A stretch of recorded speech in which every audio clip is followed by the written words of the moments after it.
too. And one of the great things that I love when you guys actually fill out the surveys from previous, you always tell me what you're looking for more of. Hey, what I want more information on this, more information on this.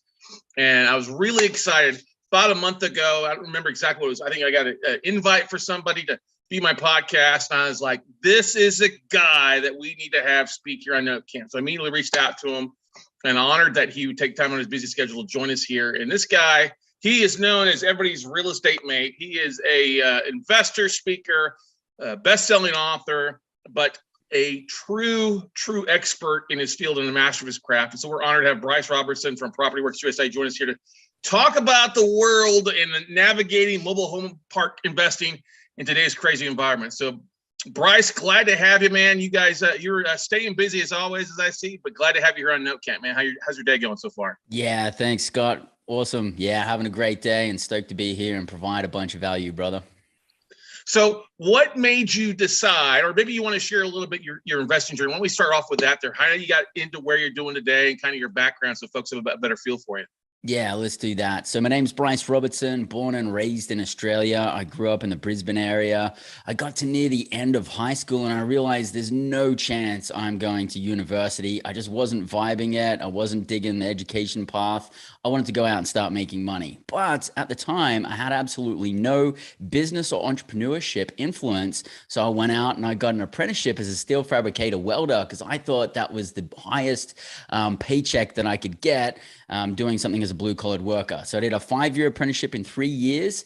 And then after that, I went over to Western Australia and worked in the underground gold mines. And I worked for 12, 14 hours a day, 7 days a week, 8 weeks on, 1 week off. And I did that in Northern Territory and Western Australia for about 2 years, which enabled me to save up a little chunk of cash. Because in my early 20s, I had a dream to travel the world for 6 years. Now, I didn't have enough money to actually travel for the entire time. I just had enough to get started. So here's how I did it. I left Australia in my early 20s, went over to London, which was my first base camp. And that's where I would work. And I would work for like 8 to 12 hours a day, 5 to 7 days a week for a few months at a time, maybe 3-4 months at a time, save up a little chunk of cash. And then I'd go traveling for Europe until my money ran out.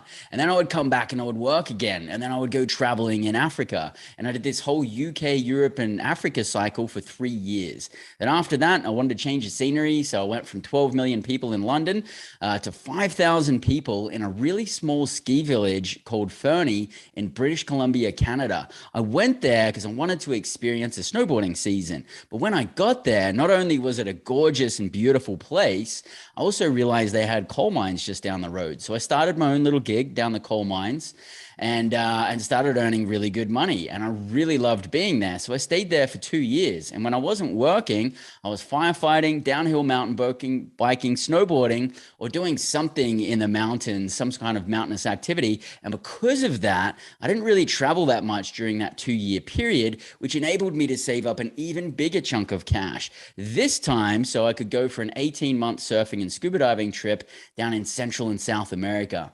And in the last 6 months of that surfing and scuba diving tour, that's when I met my wife, who's a native from California. And so when we ended up here in the States about 13 years ago, my wife and I made an agreement with each other. We wanted to recreate this type of freedom lifestyle, except this time, number one, we wanted to do it without our money running out. And number two, we wanted to do it so our money's actually growing while we're traveling and having fun. So we looked at the 3 main ways we can make big bucks, and that's owning a business, real estate, and the stock market. I think cryptocurrencies fits in that last category, but it wasn't really a thing back then. So in the beginning, looking at those 3 categories, we chose about 7 different side hustles, and we were working on each one of them with about the same amount of effort. And then after a little while, I realized, wait up a minute here. I'm doing 7 things. I'm having mediocre success. I'm spinning plates. This is not working. I need to take a step back. I need to choose one thing, laser focus on it, and be successful at that one thing. So at the time, I knew it was going to be real estate because I had a 20-year background in construction and construction management. But what was I going to do in real estate? So I looked at all the different ways to make big bucks in real estate. I looked at single-family homes, wholesaling, fix and flipping, notes. I looked at mobile home parks, self-storage, multifamily apartments, a whole kit and caboodle, you name it. And over again, mobile home parks kept popping off the page. Massive supply and demand in favor of mobile home park owners, getting to fulfill what I believe is America's #1 real estate problem, and that's the need for affordable housing, high cash flows, excellent tax benefits, higher returns comparative to other asset classes, and pretty little competition compared to other asset classes as well. So I was in. Once I decided that I was in, that was it. Laser focused. Let's go. 3 months later, I put my first mobile home park under contract. Now, the interesting thing is at the time, I wasn't in the position to get that deal across the finish line myself because I had a negative net worth, $2,000 in the bank, and unseasoned credit because I hadn't been in the States long enough to build credit. So I had a problem. I didn't have the money I needed to get the deal closed, and I couldn't get the financing. So I reached out to family and friends, and then we ended up having some friends join us in on that deal to bring the capital to get the deal closed. And I also had negotiated with someone who had a retirement account to give me a private note up against the property for the financing portion. So we created the financing, brought in investors to pay for the down payment. And then 3 months later, we ended up closing. Now, two things happened when I ended up closing. First thing happened was I realized I can do way bigger and better things with a team. The second thing I realized is there was a massive demand for investors to join deals where I'm doing all of or most of the work. And in our space, we call that syndication. So for the next 2.5 years, I rinsed and repeated the syndication model and then created financial freedom. And after 2.5 years, my wife and I retired ourselves. And then we were in a position where we work because we choose to, not because we have to. And then since then, our lives has just geometrically expanded. And so now these days, we're actually involved in mainly the mobile home park and self-storage space. That's our main bread and butter. We have our in-house property management company, Innovate Collective. We have our asset management company, Cultivate Collective, which is our main branding company, and also all of our assets under management. And then at times, we also reach out and cultivate relationships with other top operators in different asset classes in which we align with them. We join them on the general partner side and then introduce our investment group to those investments as well. And those investments fall under our investment philosophy of recession-resistant investments. And we're going to be talking a lot on that today and how to weather the storm. The reason why we think that's so important is because of where we are economically. So essentially, even though mobile home parks and self-storage is our main bread and butter, our investment philosophy is recession resistant. So we essentially have a smorgasbord of recession resistant investments. And that's how we revolve all of our investments around that concept. Now, what I really want to talk about today and what I want to share with you is where we are in today's market economically with mobile home parks, where I believe the highest probabilities and possibilities are of where we're going, and how we're actually going to navigate through that, not only so we can survive, but we can thrive through that environment. So I've been talking about recession resistance and the economy crashing for quite some time. I write articles in Bigger Pockets. I'm on a lot of podcasts. I host my own podcast, do a lot of keynote speaking. And when I started speaking about this, especially when I started writing about this on Bigger Pockets, it was pretty unpopular. A lot of people were coming back and they were saying, oh, that's not going to happen. This is just a slight bump in the road, yada, yada, yada. And the next thing you know, a couple of years down the path, look at where we're at. A lot of what I've actually, I thought could have happened has already come to fruition. And then some things that I thought that were already going to happen already haven't happened yet, but I still believe they will. So here's the whole concept that I want you guys to understand as we're walking through this conversation is that if I'm correct with my assumptions and some of these probabilities and possibilities that I believe could go wrong do go wrong, then we're positioned well to not only survive through them, but to thrive through that environment, okay? So we are going to highly succeed, I believe, through that environment because we've got a lot of foresight and I believe we're very well prepared. I'm going to share with you how we are and why we are in a minute. But let's flip the coin for a second here and just consider the possibility that I could be completely wrong. Maybe the economy will not crash. Maybe everything will be absolutely fine. And maybe I'm completely over exaggerating. Well, if that happens, we're going to thrive anyway. So I would rather be prepared for something that could potentially be the biggest challenge that any of us have ever faced in our life, going through this period that we're about to go through. If we can survive through that period and thrive through that period, that is the best scenario we can put ourselves in. And if it doesn't happen, and if it doesn't happen and nothing really crashes and everything stays the same and gets better, then no harm, no foul. It's not that much effort that we've put into preparing for the worst case scenario. But I'd rather know that we can prepare for the worst case scenario. Before I dig in, I'll say one last thing. I'm seeing way too many deals come across my table that look good on paper. The concept of the investment seems well. It's a great market that the investment is in. Even the business model is a good business model. However, as soon as one or two things goes wrong economically, that business plan is completely squashed, and there's no way that those operators will be able to live up to the projections that they've been giving their investors. And that's what really, really concerns me. I think there's too many people out there that are underwriting deals, projecting the returns for deals based off the market continuously going up, as it has for the last 10 or so years. We've been in a really, really boom period. So if anybody's joined investments in the last 10 years, it's been a very prosperous uptrend and it's been easy to win.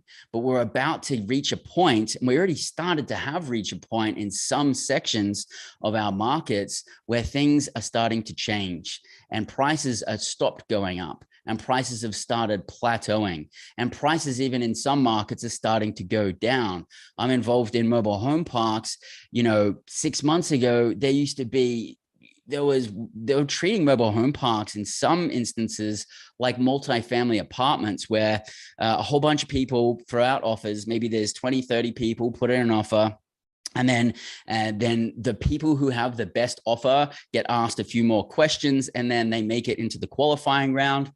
And then once we make it into the qualifying round, then we have to have a few more interviews, provide some more information, and then submit our best offer, and then the best offer wins. Very competitive place. It's never been like that in mobile home parks before. And about 6 months ago, that was what the environment was like.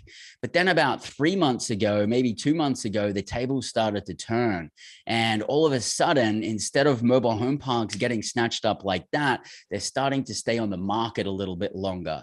People are dropping their prices a little bit because, banks have not been able to finance a lot of these properties at such high prices. This is not a mobile home park problem.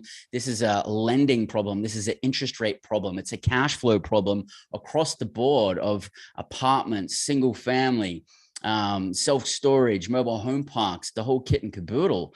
Because when we had cap rates that were at a certain place, and then we had interest rates that were at a certain place, there was a certain spread between those that created cash flow.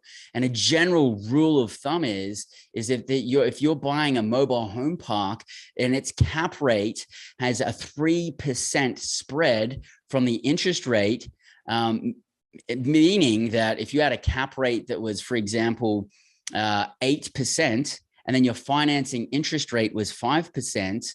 Now, there is some other assumptions in the calculation, but as a rule of thumb, that would provide about a 20% cash on cash return.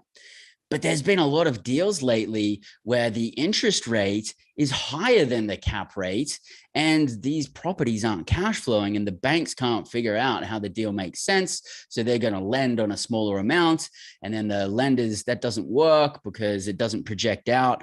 You're not going to make enough profits for the risk you're taking. And so a lot of deals have been failing, going back on market. A lot of lenders have been dropping out. That's what's happening right now.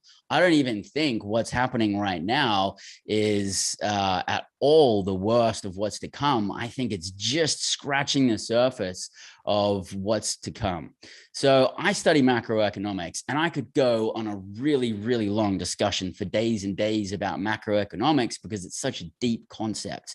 But the high level of it is that essentially here in America, in Australia, in Canada, in the UK, in Europe, all these like main countries have an economy that's built on a house of cards. It's a non-sustainable type of creation of economy that is progressively in favor of those who created it, progressively not in favor of those who didn't create it.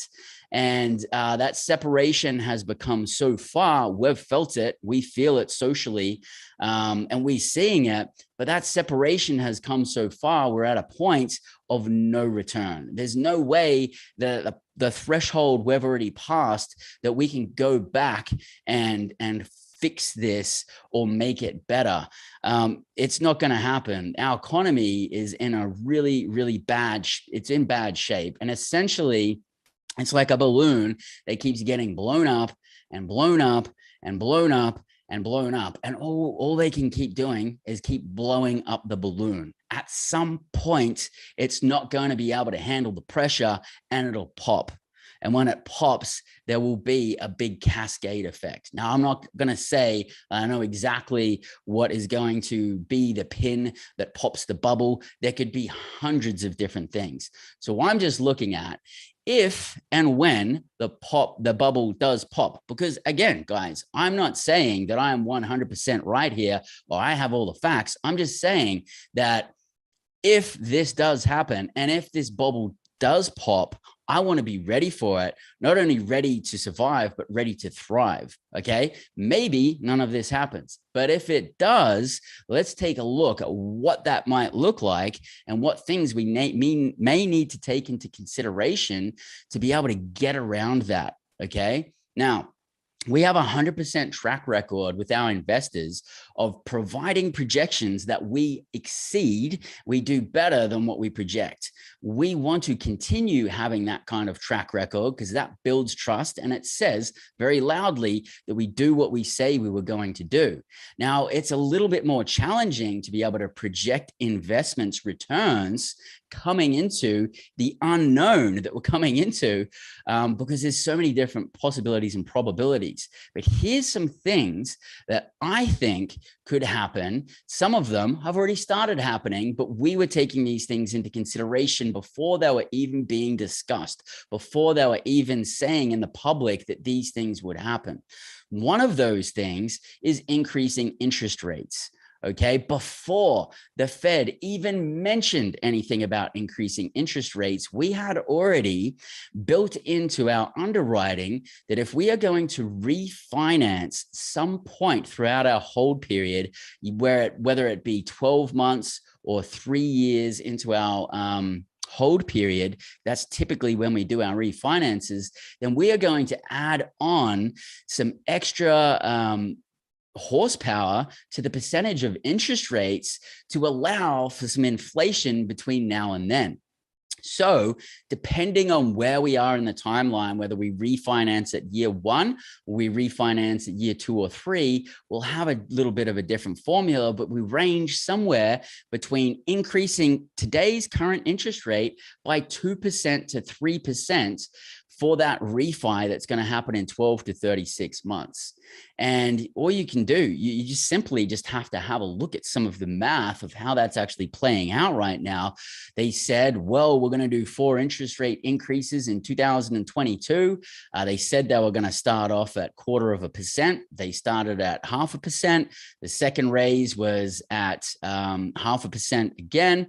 Then they did 0.75%. I can't remember what the last one is. They just did, but it's increasing pretty quickly.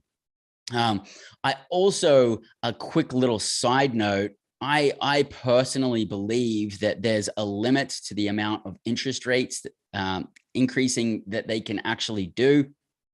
And that ties to how the euro dollar works. It's a very complicated conversation. We don't have time to talk about it, but I think that, you know, if they keep increasing interest rates, they'll get to a certain point where they're really starting to shoot themselves in the foot.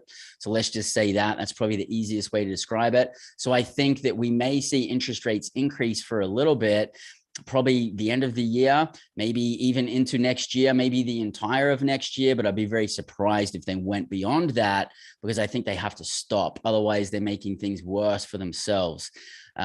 So at that point, I think they're probably going to stop increasing interest rates. That's one lever they can pull to essentially kick the can down the road and stop the bubble from popping so quickly.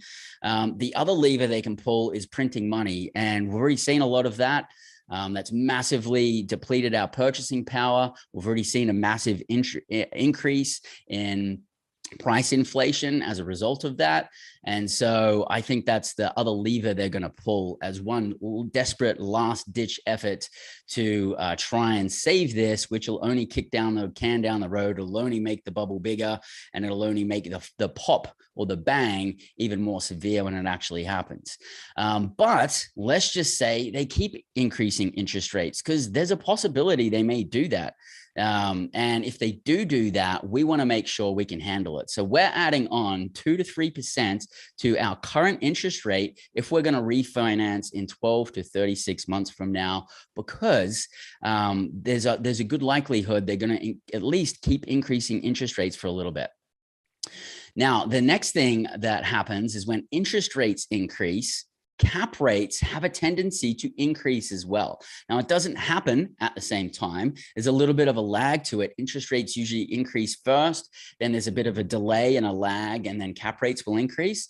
And I'm not even saying that they're going to increase at the same velocity or at the same height as interest rates, but there will be some kind of proportionate increase. Typically there is.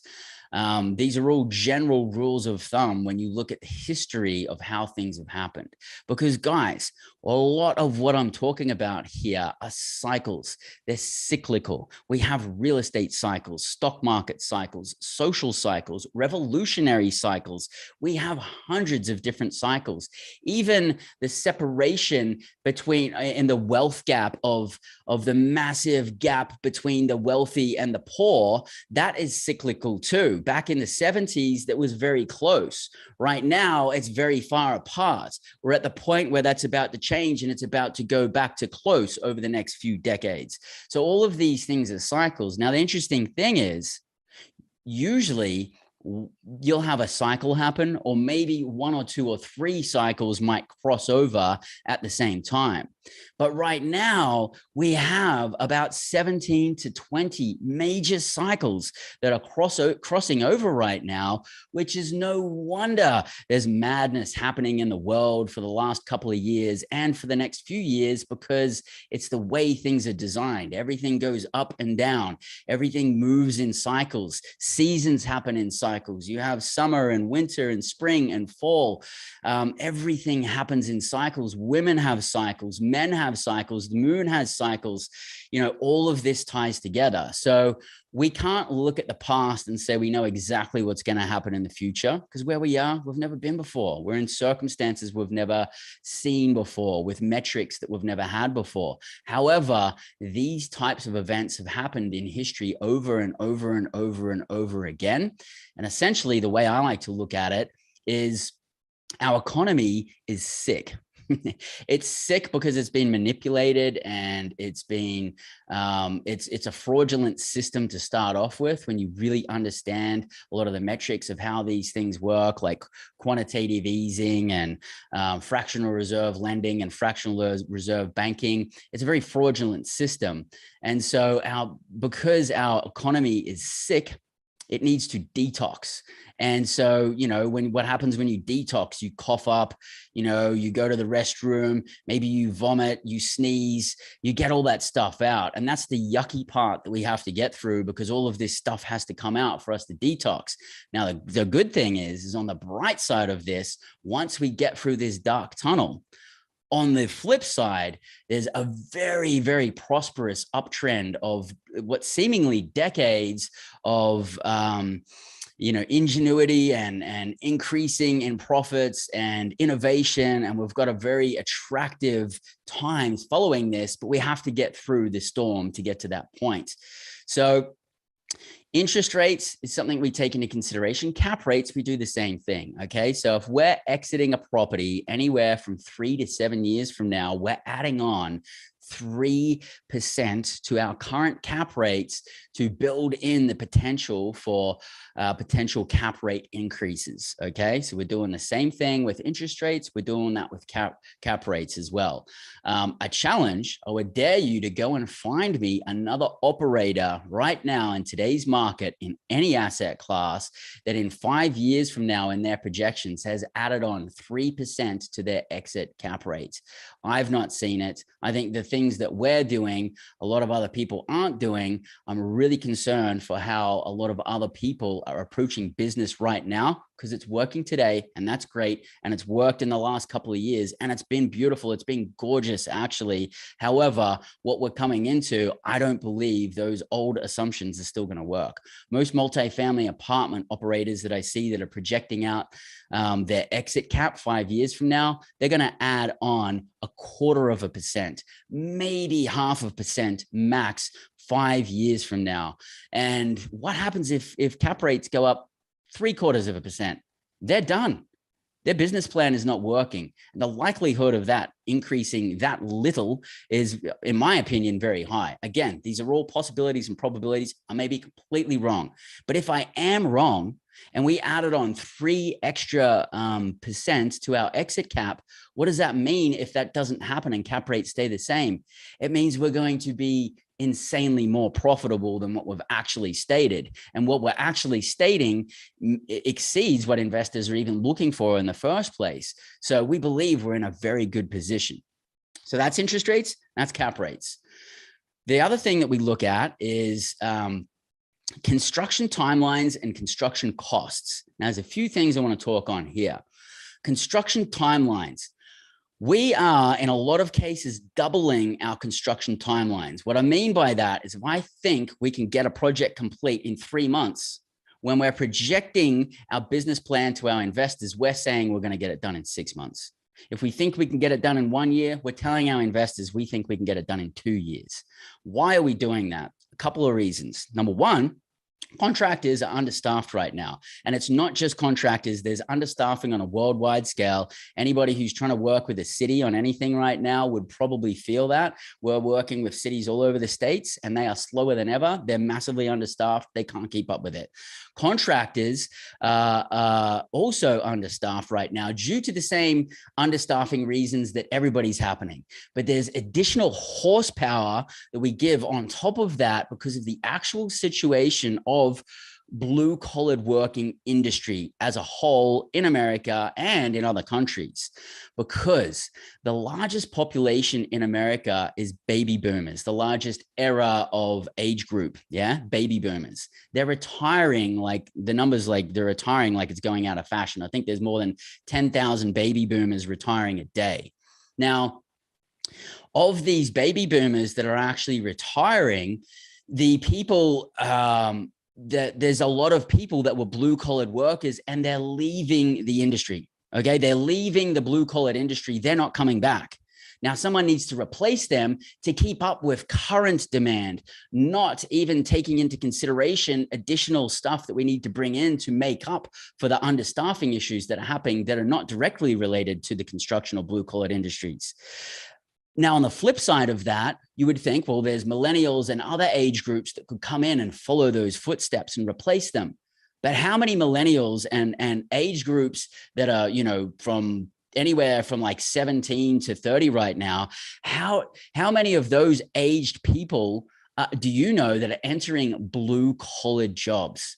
Not many. There's nowhere near as many people replacing contractors as there are exiting. So there's a big problem in the contracting space right now. I think it will get that challenging that it'll get to the point where people will be talking about being a contractor instead of being a lawyer and a doctor, because the supply and demand is going to be so in favor of contractors. They're going to be able to charge just about whatever they want because we still need to get that work done. And there's going to be a very very limited supply of people who can actually execute on that. Okay.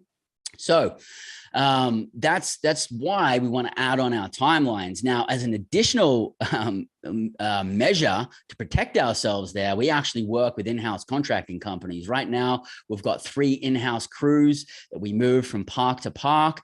They basically move to one of our mobile home parks. They do all the remodels there for a couple of weeks or a couple of months, and then they move on to the next park. And they're just rotating around parks, knocking out our remodels. We've been working with them for years. They specialize in mobile home remodels and filling lots, and that's what we do. We go in there, we mobilize them, we get them set up, we go. We buy bulk materials, which mitigates a lot of the supply chain risk. We buy a lot of our materials in advance, so we're not subject to price inflation. And then we're going in there and we're knocking everything out in a compressed time frame. Where we look at construction right now from an aspect that we want to complete our projects as soon as possible, because the further we get out on the timeline from current day on any construction project, the riskier and riskier it's getting, because the bigger the problems are with contractors, the bigger the problem is economically in our world, the more understaffing that can happen, the more supply chain issues that can increase. So we want to get our construction projects done quickly. And if we're looking at a construction project that is beyond 1 year from now, it's too risky. So we're executing all of our contracting projects and remodels and everything within the first 12 months, within 12 months from now, because we don't know what's going to happen 12 months from now. We could be in a completely different place. To give a little bit of color on that, imagine where you were in the last 3 quarters of 2019, and then where you were 6 months after that, or 12 months after that in 2020. It was a completely different place where people were like, how the heck did we get here? So we understand that we can get to a place in 12 months that we thought we'd never get to. We just saw that in the last couple of years. And that was just a taste test, in my opinion. Now, I'm not saying this to scare any of you guys, because I believe we live in a world of balance, perfect balance, 50% positive and 50% negative. From the most micro to the most macro in the universe, this is a universal law of positive and negative. I didn't say good and bad. That would be implementing my own judgment on a situation. I'm saying positive and negative. So we can feel that there's an expanding amount of negativity that's happening with our economy, socially, in the media. And as that expands, opportunity expands as well. So this is not a doom and gloom story. This is, as the doom and gloom increases, the opportunity increases as well. And I want to position you guys so that you're actually prepared for this, because you can either be on one side of the scale or the other when things change. You can either be one who needs help, or you can be one who can help others. I want to be in the position where I can help others. We need people to help people. Some people aren't prepared. Some people aren't as smart as you to tune in to this event, to be able to find out this information so you can go and do something about it. Those people are going to need help. We're the ones who can help them. So going back to supply chain, so the reason that we're actually doubling a lot of our material costs is because of supply chain issues. Because where we're projecting a mobile home park deal, we might be 3 months from closing yet and buying our materials. Now, really, to tell the honest truth, we start buying our materials behind the scenes as soon as we're under contract and we get past the red flag stage and we know we're going to do the deal, because we see the prices increasing. We want to get it as cheap as we can, buy it now. And we're buying in bulk and whatnot. But we double a lot of our construction costs because there's so many things that could happen between now until we finish these construction projects that could mean that prices increase. Or maybe there's even some products that we thought we were going to use that are just no longer available. I haven't really seen that happen yet. We kind of saw that with toilet paper back in 2020. But, that was a bit of a kind of a comical situation, I suppose, from some aspects. But a reality is that particular product, for whatever reason, we don't need to get into it, was not available. It was very limitedly available. What if that product is drywall? What if that product is paint? What if that product is 2x4s? We're in a spot of bother if it's one of those types of products. And we're going to even have to improvise, or we're going to have to pay an astronomical amount for those materials. Not even to take into consideration, on top of that, that we're seeing price inflation, that the powers that would be are actually stating right now, they're probably stating it's like 8-9%. They were saying it was 7. You can pretty much double that number because they changed the way they calculate it. And if you use the correct way to calculate it, we're at about 18% plus on price inflation and massively increasing. Looks like it's going to increase in Q3. Looks like it's going to increase in Q4. I don't see that getting any better for the foreseeable future. So if we're not building in expense increases into our underwriting and our projections, we're just being dishonest and delusional to ourselves. We're already literally seeing it happening right in front of our eyes. Another thing that we're doing is we're doubling property taxes. Okay. Right now, property taxes, when we're doing our due diligence, we know how they're evaluated. We go into there and we find out, well, that's what our property taxes are going to be based off how things get evaluated and what triggers a reassessment. We're doubling what we're supposed to be paying, and we're putting that as an expense item into our projections because we don't know what the government's going to do, but I've seen them print an astronomical amount of money, and when they do that, they dilute the purchasing power of the US dollar, which essentially and consequently means that price inflation increases. Okay, so I think that they are going to continue money printing. I think that we're going to see a massive increase in inflation. I think that's going to keep happening, and that needs to be paid back by somebody. So they can do price increase. Cool. Okay. Gas has gone from $3 to $4. Let's pay $4. Peanut butter's gone from $3 to $5. Whatever. We've seen it happen across the board. Those little items we can pay a little bit more for, but that's going to make an effect, and they'll claim some money back off a price inflation, but not really. That is a form of taxation, by the way. They need to look at other forms of taxation to be able to recoup that money so they can pay the debts that they have. And so where are they going to go? They're going to go to the potentially increasing capital gains taxes, increasing property taxes, introducing new taxes we don't even know about yet, that they haven't even spoken about yet, or maybe they've been speaking about but haven't come out yet. So we're doubling our property taxes as well. So if we increase our interest rate at a refi for 12 to 36 months, and we increase it by 2 to 3%, if we increase our cap rates 3%, our exit cap rate 3% of what our current cap rate is right now, double our construction costs, double our construction timelines, and double our property taxes, I believe just with those main components that we can weather the storm. Not even to mention in there that right now we are projecting to raise our lot rents and home rents about 5% each year. But in today's market, we're actually raising them 20%, 15, 20%. That's probably going to get even more intense. We'll probably be increasing even more. But what if something happens and we can't increase our rents that much? So we underwrite with a 5% rent increase. So we believe with all of these assumptions that we can weather the storm. There's other assumptions that we bring into consideration that probably aren't as major as these ones, but they're the main points. Now, some of you might be thinking, yeah, that sounds cool, Bryce. And I get theoretically that would weather the storm. But with those assumptions, how do you get any deals, right? Some of you are probably thinking that. And yes, we are putting less deals under contract and we're bringing less deals on because we have to search for the more rarer properties that we bring these assumptions to that still pencil out for us and our investors. And so that means that we're doing less deals. But I would rather do less deals and have those deals not only be successful, but to be extremely successful through a time where I believe most investments will not be successful, than to go out there and get a higher percentage of deals and take the risk at one of those deals, just one of those deals not working out. I don't want to take that risk.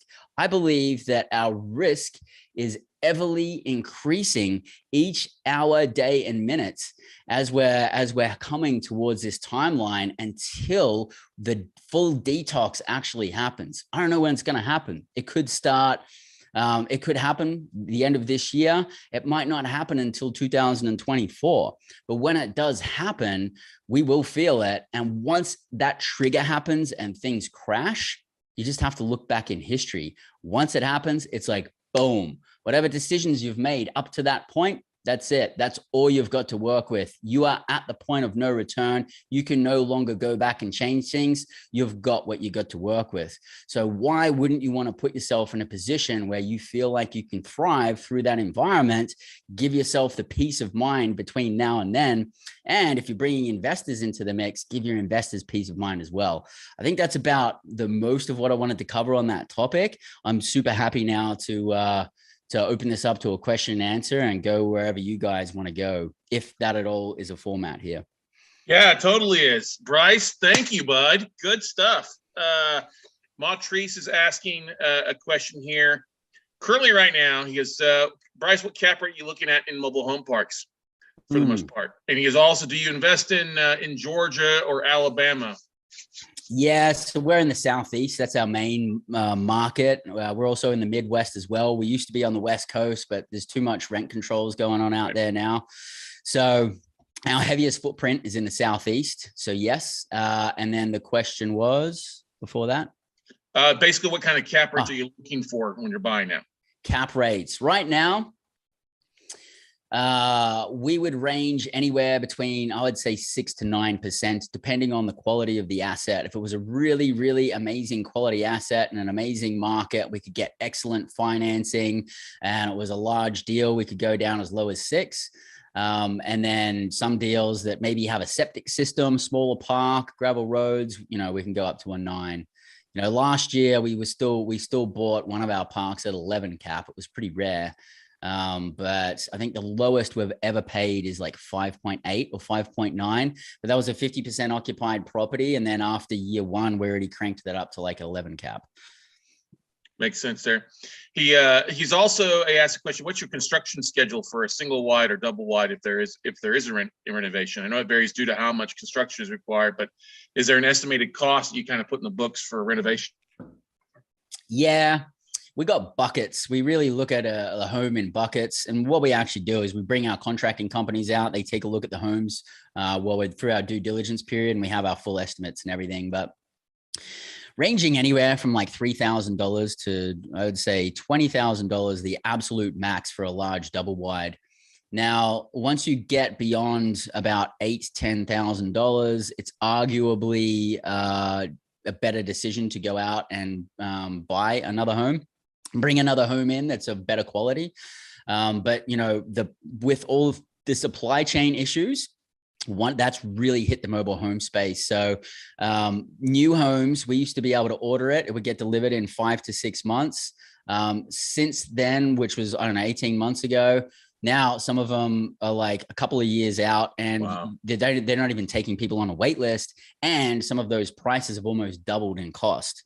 So a lot of new homes aren't working. So there's been a massive rush to the used home market. And so now used homes are like doubling in cost, and there's much less available. So we're in different times right now. So, we would probably go all the way up to like $15,000 without even thinking about it, right? Because it's very hard to bring in a home for less than $15,000 and have it all ready to go and remodeled.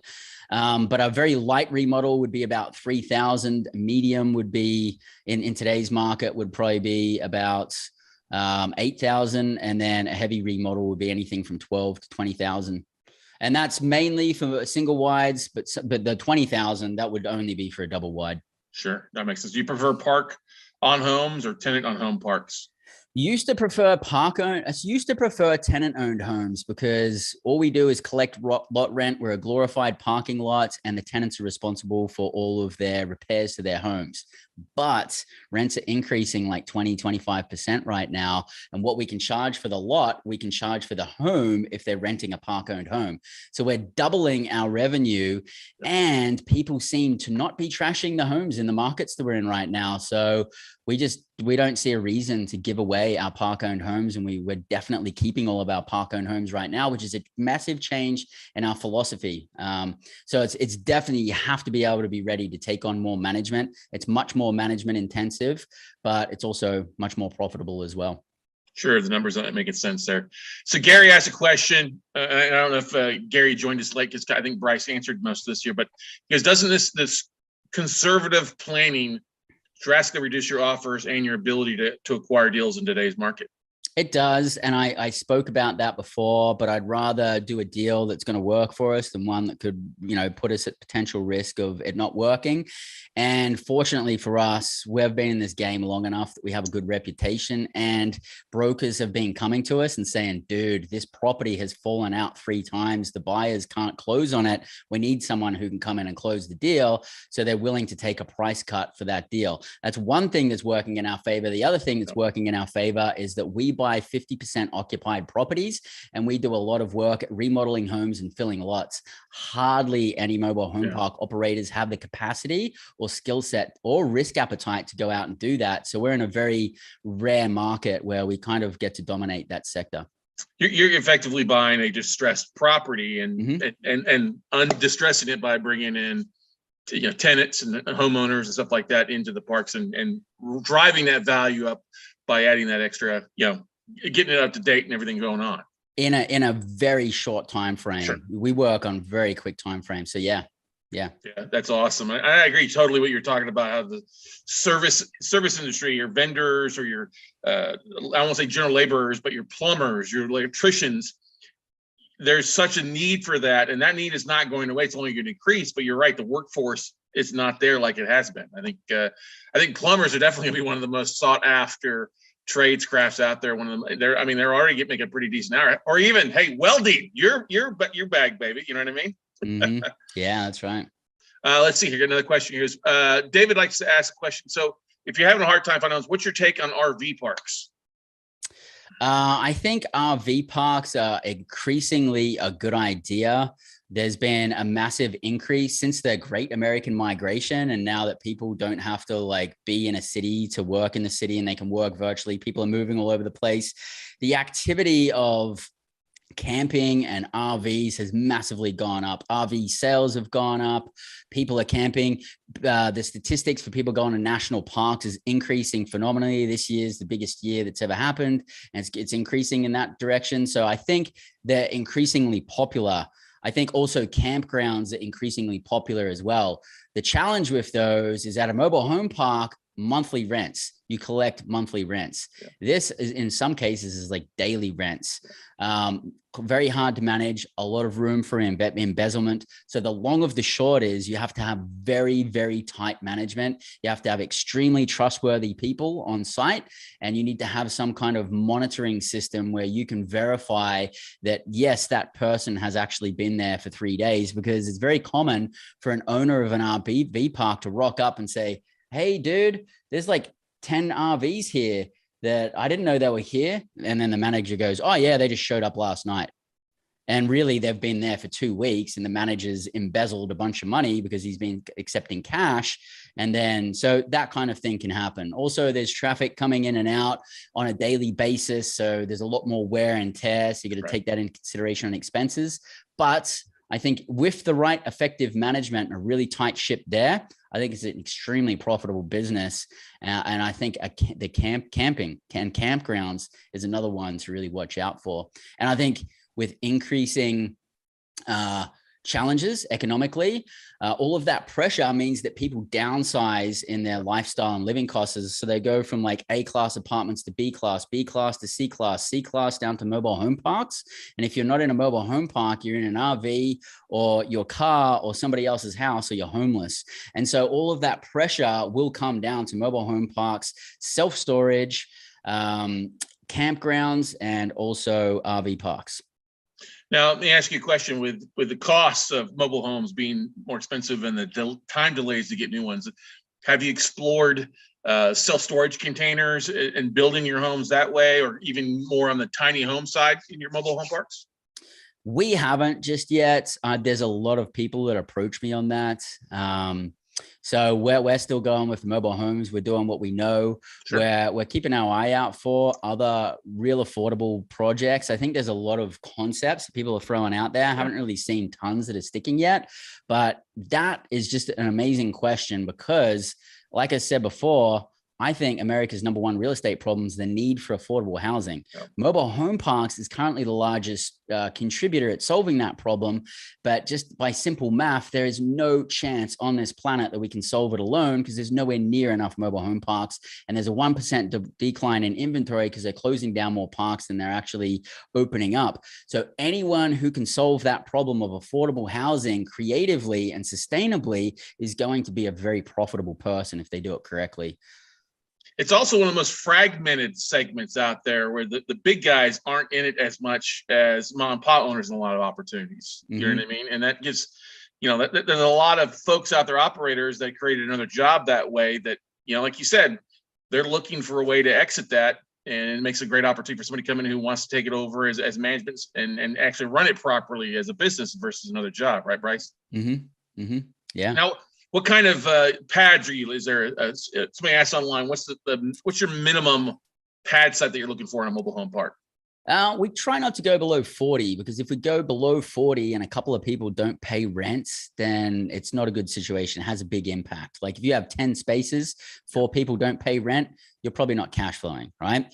So we try not to go below 40 spaces, but we do, because when we own a larger park, like let's say we own a 200 space park and someone's selling a 10, 20, 30, 40 space park beside us in the same city, we'll just have our same manager manage that one. It's like adding 10 lots to that park. So we have actually been buying smaller parks and adding them on to larger parks and portfolios.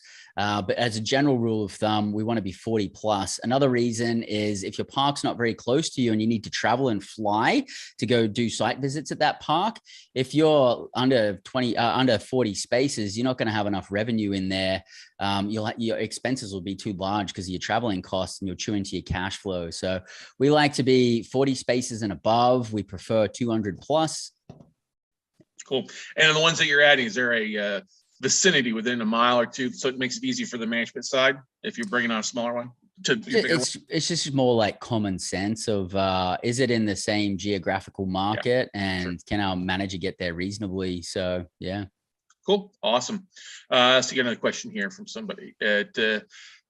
James says, let's see here. He goes, how do you determine the purchase price on a park that has a mix of tenant-owned mobile homes and park-owned homes? The $1 million question. And I actually wrote a really detailed article about this on Bigger Pockets. So if you go to Bigger Pockets and go to Bryce Robertson, you'll actually see a very detailed article that I wrote on this with my formula. But basically, this is where a lot of people go wrong. So most people, they'll actually take all of the revenues, and then they'll minus the expenses, and then they'll have the net operating income. Okay. And then when they have the net operating income, they'll apply the cap rate to it, and that'll be the value of the purchase. That is the wrong way to do it. Okay. Because we have park owned homes and tenant owned homes. So what we do is we take all the revenue from the lot rent only, not any of the home rents. Okay. Just the lot rent only revenue. And then all of the expenses that are related to the lot rent only revenue. And then we get a net operating income, and then we apply a cap rate to it. Now we have the value of our land. Okay. That's our land value. Put that aside. We know what that is. Then we're going to go over, I'm going to take a look at the entire park owned home inventory, because there's probably not just one home. There's probably 20, 30, 40, 50 homes there. So we take a look at the value of each of those homes, market value, and we can do that quickly and easy just by looking at the home and looking at the age. But we look at the market values of the home, and then we take the market value of those homes collectively, and then we deduct about 20% off that, because we want a 20% discount for buying bulk. Okay. So we take the value of our land, then we add the discounted value of our park owned homes on top of that. Then there's one more step. If there's any immediate repairs to the infrastructure, like the water and sewer lines, the septic systems, the roads need to be paved, and those things need to be done in the first 12 months, you need to deduct that off the purchase price. That is the correct way to evaluate a mobile home park and pay the right price for it. Most people do the first method, which I explained. And when you have a lot of park owned homes, you are going to get an inflated purchase price, which almost always works out to be exactly double of what the actual value of the property is. And a lot of people have been paying double for what they're getting. And I think a lot of those parks are going to come back on the market because they're going to realize they're nowhere near as profitable as what they thought they were. Mm-hmm. What's the number one bane that you and your team dislike seeing in a mobile? Is it septic systems is one of the biggest, converting those to the city, or what is it? What's your biggest capital cost to purchase a mobile home park already in use that may be outdated a little bit or a little older? Well, the biggest risk, two things. The biggest risk is utility systems. Is what utility systems does a park own? If it owns none, there's hardly any risk. If the park owns a utility system, the risk increases. If you own a septic or a well system, that's okay. We're looking at like tens of thousands of dollars if things go wrong, unless you have tons and tons of systems. And then there's like packing stations and transfer stations and lift stations and things like that. They're a little bit more expensive. They're a little bit more on the risk curve. Then there's things like gas systems and electric systems. They become even more risky. And then there's things like lagoons, which we wouldn't even get involved in. The price tag on lagoons could be $1 million up. So unless you've got $1 million to throw at a park and still be profitable, then don't do the deal. So the way we look at that is quantify the risk of that system. And that's a whole nother discussion. Once you quantify the risk of that system, then you have to deduct that off the purchase price so that you can actually safely do the deal. And then even then, are you comfortable with that? Because there's a certain element of risk, because if that utility system fails, not only do you have to fix it, you have to provide interim utilities. Right. And I've been in that situation where a gas system has failed in the dead of winter and I couldn't sleep for 2 weeks, dude. And that is a whole nother story itself. So utility systems are risky, but I would say because of the types of parks we buy, we usually only buy if it has a septic, sometimes a well, but apart from that, it's all public utilities. Our biggest cost is actually remodeling and filling vacant lots. And our remodel costs per home are anywhere between 3 to 20 grand. And to fill a lot right now, anywhere between 15 to 25 grand to bring in a used home, transport it, set it up, get it remodeled, and make it ready for a tenant. What's your thought on retirement communities that are the mobile homes? So you see a lot of that in Florida and other parts, where it's 55 plus communities. Is that a desirable park because you folks aren't really going anywhere for the most part, or is it it's okay? Yeah, they're totally desirable. Unfortunately, I haven't owned any of those yet, and it's just nature. They're 55 plus parks. That's what they're called, and the other parks are called family parks. Just by nature, we own family parks. The retirement parks, 55 plus, I suppose the disadvantage to those, which is very minor, is the fact that the tenants are a lot more on top of things. So they're going to be holding management a lot more accountable. They're going to have a whole lot higher expectations of the quality of things and that things run smoothly. They'll have less patience on that side of things, be more fussy. But that's like a minor thing. And if you're doing what you're supposed to be doing, that's not even a problem anyway. Right. But then the benefit is that, rent collections are just ridiculous. So, they're at a point where they're beyond having like money troubles and they're just cruising through the rest of life. So very stable, awesome parks. We'd love to have some. Yeah. We got somebody online that asked a question, man, this is awesome. Do you teach mobile home park investing? Somebody's asking on the YouTube channel. Yes, I do. So we actually host a mobile home park acquisitions class, which the topic that we spoke about today takes a major deep dive on it for a full day. It's about 10 hours of content. It's actually all of the courses that I host are designed so that the participant literally creates their business plan around that thing that we're teaching. So by the time they're at the end of the course, through a bunch of breakthrough exercises, they literally have their plan. So in that case, they will have their acquisition plan to go out and buy their next mobile home park. It doesn't matter what their circumstances are. Doesn't matter how much time, how much money they have. It's all custom designed through these exercises for them to create that. So we have an acquisitions class.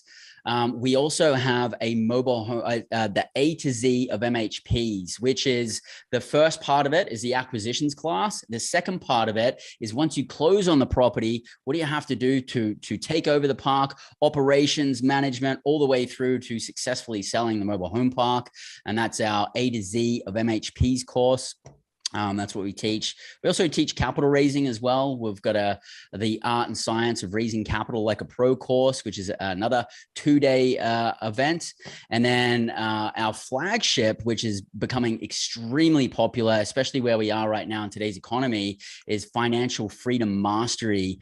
And that is essentially 10 years of my efforts as an investor, hundreds of thousands of dollars of self-education, and millions of dollars of risks that I've taken. And I've taken all of that wisdom and put it into a 2-day course where you will literally be going through a metamorphosis into a cocoon and coming out with a financial freedom mastery strategy plan for you, no matter what your circumstances are, so you can go out there and create financial freedom. That one is just, it's an absolutely phenomenal class that will blow your mind. Awesome. What's the best way for folks to check that out? So I can throw some links in the chat. I think probably the best way holistically, because there's a bunch of different courses that we just mentioned, is go to investcultivate.com. So go to investcultivate.com. Cultivate is spelt with the number 8. So investcultivate.com, go to the resources page, and then you will see our events there. Okay. I can also throw some other links directly for each of those courses into the chat here, so that everybody can gain them. And then if you guys would like to join those, please reach out to me and mention this note camp. It's very important. So mention, hey, I heard you on Scott's note camp, and then we'll hook you up. We'll give you guys a special offer. Okay. Cool. And I typed in the chat roll, invest cultivate. The ATE is the 8.com. It's in the chat roll there for everybody. We'll make sure and post it as well for other places there for you. But yeah, I mean, cool. I think everybody loved your journey, Bryce. I mean, I think that puts a different perspective on life and doing things when you're not afraid to get your hands dirty early on, and then like, hey, I don't want to do this for the rest of my life, but I want to design my life. And I think so many folks fall into the idea of I got to get a career and I got to follow this stuff. I don't have time. I had 2 weeks for vacation, when your whole life could be a vacation if you want it to be, right? Mm-hmm. Yeah. And that's kind of my philosophy with all of this is, look at what I did, man. I didn't start till I was 35, but once I knew this information, it was game over. And I really love sharing this information with people, because I believe the reason people don't do it is because they don't believe it's possible. Yes. But once we know it's possible, we can do it. And I'm telling you, all of what I'm talking about is 3 feet within your reach. You can totally do it. Absolutely. If you're listening to this or watching this, it's a done deal. You just got to believe that it is. Exactly. And so the way I approach things, once I knew it was possible, all I cared about was, what's the first step?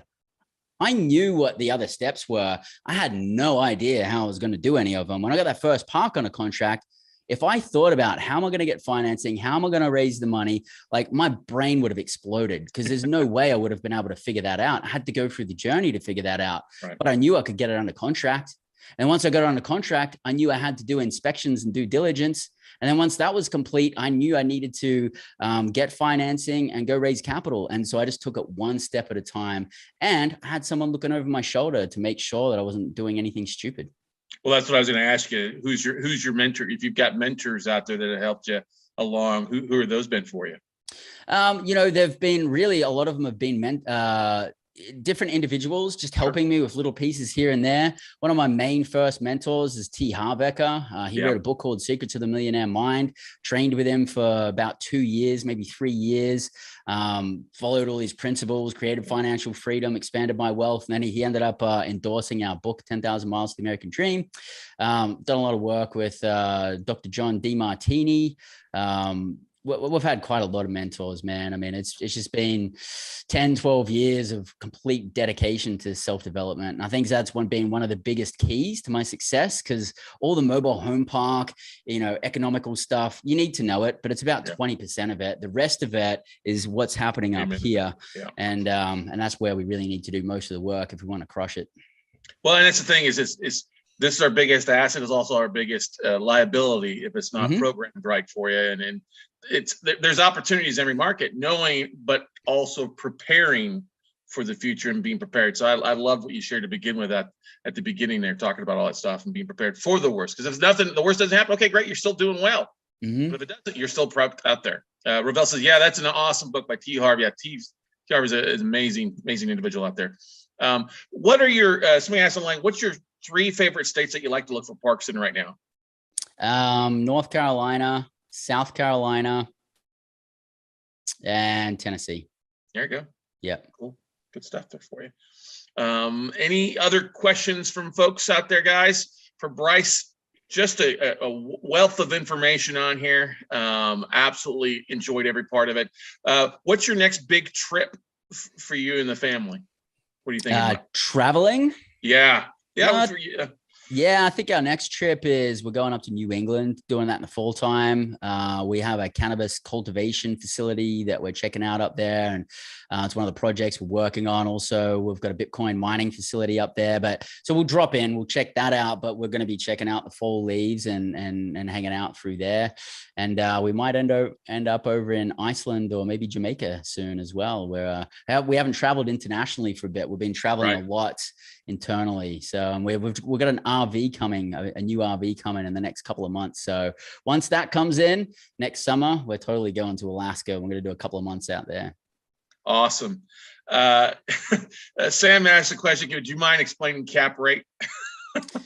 Yeah, that's a good one to end on. It's a little bit of a complex formula, but basically in single family homes, the way that they come up with the value is what's the recent sales been, and it's going off the sales comps. In the mobile home park space, they take the net operating income essentially and then apply a cap rate to it. And it's called the income approach. That's how we evaluate parks. It's also how you evaluate a lot of other commercial real estate. The cap rate changes, okay, based off recent sales. So if mobile home parks in that market have recently been selling at a 6 cap by nature of the agreement between the people who are buying and selling, and they've decided that that they're selling at that price, and that equates to X amount of cap rate, and the majority of people have been selling at that cap rate, then that determines what the cap rate is in that market. So it's really looking at the past sales of mobile home parks and the most recent sales, and also takes into consideration a little bit of like recent listings as well. And as popularity increases, you'll see cap rates decreasing. And as popularity decreases, you'll see cap rates increasing. An increasing cap rate means you're paying less for the property. A decreasing cap rate means you're paying more for the property. So we like to buy at high cap rates and sell at low cap rates. And that's really what we work into our business plan. Exactly. Ravel asked a question. He goes, hey, Bryce, I've been getting emails about investing in individual mobile homes, not the park. Was that something you'd recommend? Yes.